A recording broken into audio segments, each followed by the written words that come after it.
things when we think about PAM vendors traditionally. We could talk about lots of vendors, CyberArk, whichever, that have been in this space forever.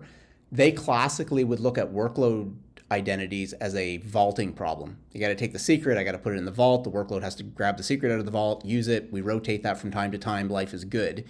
And then PAM is more of an human thing, right? Is it the privilege that the human gets? When you move into these cloud vendors, though, the blur of these two things comes together really, really quickly. Because even in something simple like AWS, if you're using like SSO for single sign-on, once you've signed on with SSO, you're now a role inside of AWS, which is not really a human identity anymore. It's a thing that goes and does stuff. And then all of the workloads also use roles, so that the Lambda function that's there becomes a role, and then that role does work.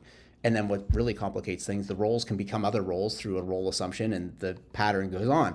And so now when you're controlling identity in these cloud platforms for privileged access, the problems of humans and workloads start to come together in some ways. And you have to have a way to look at all of that in totality, because the humans can assume the workload roles and vice versa. And so you got to secure that whole thing.